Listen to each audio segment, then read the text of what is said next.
जैसा कि last episode में हमने देखा कि टैन शैंग हॉस्टल 7 का बिग बॉस बन गया था, लेकिन तभी वहाँ एक लड़की और आती है और परंपरा के अनुसार अब टैन शैंग उससे लड़ने लगता है। उस लड़के की स्पिरिट सोल रैबिट की है और वो लड़की बहुत ज्यादा शक्तिशाली है। उन दोनों की फाइट में दोनों एक दूसरे पर भारी पड़ते हैं और फिर लास्ट में लड़की टैन शैंग को हरा देती है और अब हॉस्टल 7 का बिग बॉस उस लड़की को बना दिया जाता है। इस लड़की का नाम जीवू है। यहाँ पर कोएड हॉस्टल है क्योंकि यहाँ सब सिर्फ बच्चे हैं, इसलिए गर्ल्स और बॉयज अलग अलग हॉस्टल में नहीं रहते। अब सब फिर एक दूसरे की सोल पावर पूछते हैं और जब टैन शैंग उन्हें अपनी सोल पावर फुल बताता है तो सब बच्चे बहुत चौंक जाते हैं। अब वहाँ फिर टीचर आते हैं और टैन शैंग को उसका ब्लैंकेट देते हैं। असल में हॉस्टल 7 के अंदर रहने वाले सभी बच्चे वर्किंग स्टूडेंट्स थे, यानी वो यहाँ रहकर पार्ट टाइम जॉब भी करते थे ताकि वो अपनी फीस भर सके। अब फिर टीचर टैन शैंग और जीवू को उनके काम बता के वहाँ से चले जाते हैं। अब टीचर उसे सिर्फ एक ब्लैंकेट देकर गया था और जीवू के पास कोई ब्लैंकेट था ही नहीं, इसलिए वो टैन शैंग से अपने और उसके दोनों के बेड्स को मिलाकर एक करने को कहती है ताकि वो दोनों एक ही बेड पर सो सके। अब सब बच्चे बहुत चौंक जाते हैं और टैन शैंग से जलने लगते हैं। टैन शैंग भी घबराते हुए उससे कहता है कि भला एक लड़का लड़की एक साथ एक बेड पर कैसे सो सकते हैं, जिस पर जीवू कहती है कि जब मुझे लड़की होकर कोई दिक्कत नहीं तो तुम्हें लड़के होकर क्या परेशानी है। अब फिर वो बेड्स को अटैच करता है और दोनों सो जाते हैं। अब अगले दिन वो सभी बच्चे मेस के अंदर खाना खाने जाते हैं और जीवू को ऊपर फ्लोर पर खाना खाने का मन था, लेकिन वहाँ उसे ये पता चलता है कि ऊपर वाला फ्लोर अमीरों के लिए है और गरीबों के लिए ऊपर जाना मना है। अब ये सुनकर सभी को बहुत बुरा लगता है क्योंकि ऊपर बैठे अमीर लोग उन्हें चिढ़ा भी रहे होते हैं। हॉस्टल 7 के सभी बच्चे अब नीचे के फ्लोर पर ही खाना खाने के लिए बैठने लगते हैं, लेकिन तभी वहाँ ग्रैंड मास्टर आते हैं। ग्रैंड मास्टर वही है जिसे टैन शैंग ने अपना टीचर बनाया था। ग्रैंड मास्टर टैन शैंग के पास आकर उसे अपने साथ ऊपर खाना खाने को कहते हैं क्योंकि उनको टैन शैंग से कुछ बातें करनी थी, लेकिन टैन शैंग को फिलहाल अपने दोस्तों के साथ रहकर ही खाना खाना बेहतर प्रतीत होता है और वो उनसे खाना खाने के बाद मिलने को कहता है। अब टैन शैंग अपने दोस्तों के पास जाता है, जहाँ जब उसके दोस्तों को ये पता चलता है कि टैन शैंग के टीचर ये हैं तो उन्हें बहुत अजीब लगता है क्योंकि सबको ये बात पता थी कि ग्रैंड मास्टर रैंक 29 पर पहुँचे हुए हैं, लेकिन उससे आगे नहीं बढ़ पा रहे हैं, जिस वजह से उनका कभी कभार मजाक सा भी बनाया जाता है। और जब टैन शैंग के दोस्त टैन शैंग के सामने ही ग्रैंड मास्टर का मजाक सा उड़ाने की कोशिश करते हैं तो टैन शैंग गुस्से में आकर उन्हें धमकी देता है कि अगर तुमने मेरे टीचर के बारे में एक और बार मजाक उड़ाया तो तुम्हारे लिए अच्छा नहीं होगा।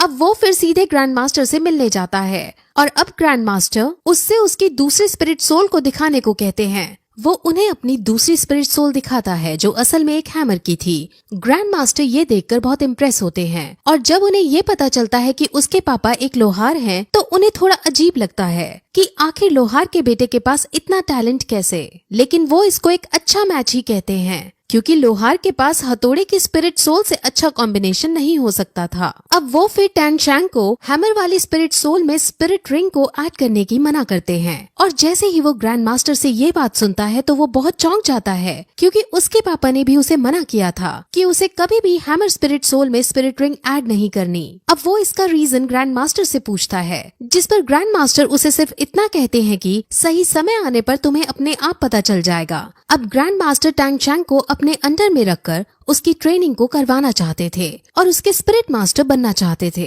लेकिन स्पिरिट मास्टर बनने के लिए उसे अपनी रैंक बढ़ानी होगी। अभी उसकी रैंक 10 है और रैंक 11 पर पहुंचने के लिए उसे स्पिरिट रिंग की जरूरत होगी और स्पिरिट रिंग उसे सिर्फ 20 को मारकर ही मिल सकती है, जिस वजह से वो अब एक खास तरह के जंगल में जाने का डिसाइड करते हैं ताकि उस खास तरह के जंगल में जाकर उन्हें शिकार करने के लिए 20 मिल सके। वो उसे फिर उसकी स्पिरिट सोल जो कि एक ब्लू सिल्वर ग्रास की है उसके बारे में उसे कई सारी नॉलेज देते हैं और वो नॉलेज हम आपको आगे आने वाली वीडियोस में स्टोरी के साथ बताएंगे। अब फिर टैन शैंग अपने हॉस्टल में सोने के लिए जाने लगता है क्योंकि कल उसे जल्दी उठकर ग्रैंड मास्टर के साथ जाना था, लेकिन हॉस्टल में जाते वक्त उसे रास्ते में जीवू दिखती है। असल में जीवू समझ जाती है कि पिछले दिन टैन शैंग मन से उससे हारा था और उसने अपनी पूरी एबिलिटीज नहीं दिखाई थी, इसीलिए अब जीवू उसे रास्ते में रोककर फाइट करना चाहती थी। अब वो दोनों फाइट करते हैं और फाइट करते वक्त दोनों के बीच एक रोमांटिक एंगल भी नजर आता है और तभी वहाँ एक लेडी टीचर उन्हें इस कंडीशन में देख लेती है और उन्हें गलत समझ लेती है। वो इतने छोटे बच्चे थे और दूसरी बात वो पब्लिक में ये सब कर रहे थे, जिस वजह से वो उनको डांटने लगती है, लेकिन जीवू इतनी शरारती थी कि वो टीचर को ही धक्का मारकर वहाँ से चली जाती है। अब फिर अगले दिन टैंग शैंग ग्रैंड मास्टर के साथ गाड़ी में बैठकर जंगल में जाने लगता है और रास्ते में वो उसे कई तरह के बीज के बारे में नॉलेज देता है। वो फिर उसे एक खास तरह की बेल्ट देता है और उस बेल्ट के अंदर वो जितना चाहे उतना सामान स्टोर कर सकता है। अब इस बेल्ट को पाकर टैंग शैंग बहुत खुश हो जाता है क्योंकि वो अपने हिडन वेपन्स भी इसमें छुपा सकता था। अब वो इस जंगल के एंट्रेंस के पास पहुंच जाते हैं और इस एंट्रेंस के थ्रू सिर्फ खास लोग ही जा सकते थे और ग्रैंड मास्टर का रुतबा तो पूरे शहर के अंदर था, जिस वजह से ग्रैंड मास्टर और टैंग शैंग को जंगल के अंदर जाने की परमिशन दे दी जाती है। अब वो दोनों जंगल के अंदर जाते हैं। जंगल के अंदर कई खतरनाक बीस्ट मौजूद थे और उन बीस्ट से इन दोनों को भी खतरा हो सकता था, इसलिए ये दोनों अब कदम फूंक फूंक कर आगे बढ़ते हैं। अब फिर ग्रैंड मास्टर उसे अपनी स्पिरिट सोल दिखाता है जो कि असल में एक बीस्ट टाइप की स्पिरिट सोल है। उनकी स्पिरिट सोल बहुत ज्यादा खास और एक तरह की वेरिएंट थी, लेकिन अब टैंग शैंग को थोड़ा सा अजीब लगता है क्योंकि उनकी स्पिरिट सोल तो इतनी अच्छी है फिर भी उनकी रैंक आगे क्यों नहीं बढ़ रही। जिस पर अब ग्रैंड मास्टर उसे सच्चाई बताता है कि उसकी ये स्पिरिट सोल जब ही अवेकन हो गई थी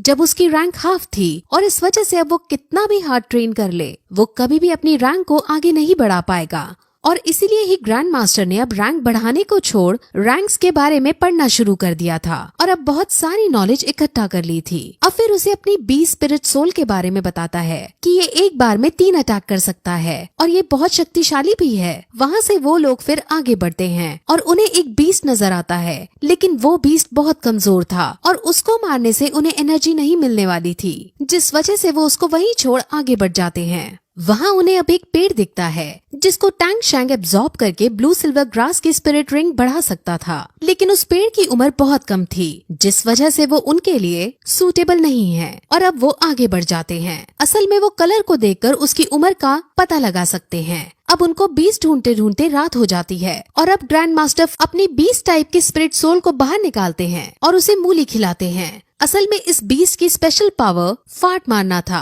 और ये मूली खाने से ही पॉसिबल हो सकता था। ये बात टैंग शैंग को बहुत शॉक करती है। अब वो बात कर ही रहे होते हैं कि तभी वहाँ एक बहुत बड़ा स्नेक के शेप वाला बीस्ट आ जाता है और उन पर हमला करने लगता है। वो बीस्ट 100 साल से भी ज्यादा पुराना था और बहुत शक्तिशाली था और उसे ग्रैंड मास्टर नहीं मार सकते थे, जिस वजह से वो उससे बचकर भागने की कोशिश करते हैं। लेकिन वो बीस्ट उनको पकड़ने के लिए उनके पीछे दौड़ता है और उनको मारने ही वाला होता है कि तभी ग्रैंड मास्टर की स्पिरिट सोल उस पर हमला कर देती है, लेकिन वो बीस्ट उससे भी बच जाता है। ग्रैंड मास्टर और टैंग शैंग अपने अपने तरीकों से उसे हराने की कोशिश करते हैं, लेकिन दोनों में से कोई उसको नहीं हरा पाता। इसीलिए अब टैंग शैंग एक आइडिया सोचता है।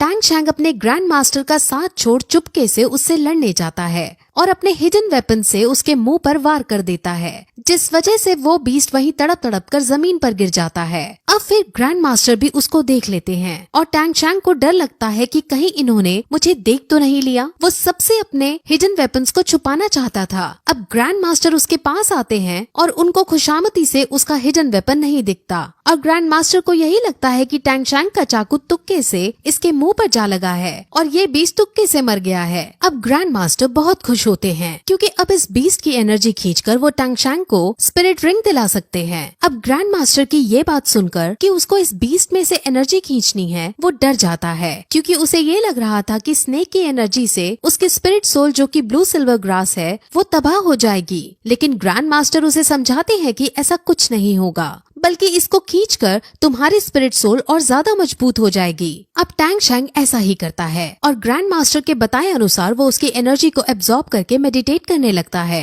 वो अपनी स्पिरिट सोल के अंदर पहुंच जाता है और उसे अब स्पिरिट रिंग हासिल होने लगती है और इस प्रोसेस में सुबह हो जाती है और जब उसकी आँख खुलती है तो वो अपने पास अपने टीचर को बेहोश पाता है। उनको चेक करने पर उसे उसके शरीर पर कल वाले बीस्ट के जहर का निशान मिलता है, जिस वजह से उनके शरीर में जहर फैल गया होता है और अब वो बेहोश हो गए होते हैं। अब अगर उनके शरीर से जहर नहीं निकाला गया तो वो मर सकते थे, इसीलिए वो तुरंत लोहार की टेक्निक का यूज करते हुए चाकू को गर्म करता है और उसका यूज करके जहर निकालने लगता है। वो फिर अपनी सोल पार का यूज करता है और जो जहर उनके शरीर के भीतर चला गया था उसे निकालता है और ऐसा करने के कुछ समय बाद ग्रैंड मास्टर फाइनली होश में आ जाते हैं। टैंग शैंग अपने टीचर को रेस्ट करने का बोलता है, लेकिन अब टीचर सबसे पहले वापस स्कूल लौटना चाहते थे। वो अब टैंग शैंग से उसकी स्पिरिट रिंग की पार दिखाने को कहते हैं, जिस पर अब टैंग शैंग मेडिटेट करके उनकी पार को निकालता है और वो पार 50 मीटर दूर के पेड़ में जाकर लगती है और उस पेड़ को अपने में जकड़कर उसे मारने के लिए रेडी हो जाती है। ग्रैंड मास्टर समझ जाते हैं कि ये पार बहुत ज्यादा खतरनाक है और बहुत शक्तिशाली है। इस पार से हम 50 मीटर दूर खड़े आदमी को आसानी से पैरालाइज भी कर सकते हैं। अब दोनों ही बहुत खुश होते हैं और दोनों अब स्कूल में वापस जाते हैं, जहाँ टैंग शैंग बीमार ग्रैंड मास्टर को बेड पर लेटाता है और ग्रैंड मास्टर उसको शेल्फ में से एक बुक निकालने को कहते हैं। वो कहते हैं कि मैंने इस बुक के अंदर अपनी कई सारी रिसर्च लिखी हैं और इनसे तुम्हें बहुत हेल्प होगी। वो फिर उसे शहर के स्पिरिट हॉल में जाने को कहते हैं, क्योंकि वहाँ जाकर वो खुद के लिए अपने टैलेंट के बेसिस पर एक मंथली स्टाइपेंड बुक कर सकता था और ऐसा करने के बाद उसे यहाँ वर्किंग स्टूडेंट के रूप में काम नहीं करना पड़ेगा। वो अपने ग्रैंड मास्टर की बात मान जाता है और अब उनके कहने अनुसार वहाँ जाने लगता है। वहीं दूसरी तरफ हम हॉस्टल 7 के बच्चों और अमीरों के बच्चों को एक ग्राउंड में देखते हैं जो एक दूसरे से लड़ रहे थे।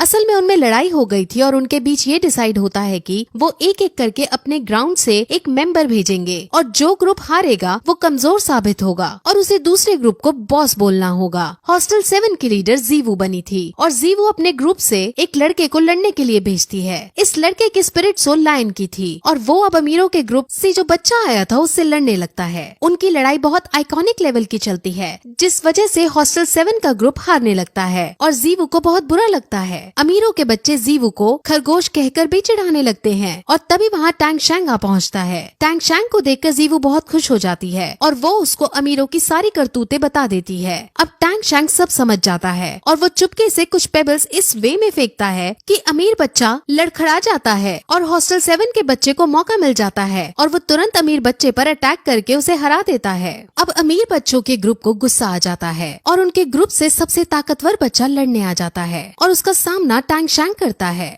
टैंग शैंग उसको बिना स्पिरिट सोल के यूज किए ही मात देने लगता है और उस अमीर बच्चे की बहुत बुरी बेइज्जती हो जाती है। अमीर बच्चा अब गुस्से में अपनी फुल स्ट्रेंथ में आता है और अब टैंग शैंग भी अपनी स्पिरिट रिंग का यूज करता है और उसे अपनी पावर्स में जकड़ लेता है और उसे कहता है कि अब तुम अगर हार नहीं मानोगे तो तुम पैरालाइज हो जाओगे। अब वो अमीर बच्चा मरता क्या ना करता, इसलिए वो हार मानकर हॉस्टल 7 को अपने बॉस के रूप में एक्सेप्ट कर लेता है और जीवू बहुत खुश हो जाती है और फिर उन सबको अपनी सोल पावर के बारे में बताती है। उसकी सोल पावर रैंक 12 की थी और सब ये सुनकर बहुत चौंक जाते हैं। अब टैंग शैंग ग्रैंड मास्टर के कहे अनुसार स्पिरिट हॉल एकेडमी में जाने लगता है और वहाँ पहुंचकर उसे अपने गांव वाले स्पिरिट मास्टर दिखते हैं और यही इस जगह पर ये एपिसोड खत्म हो जाता है।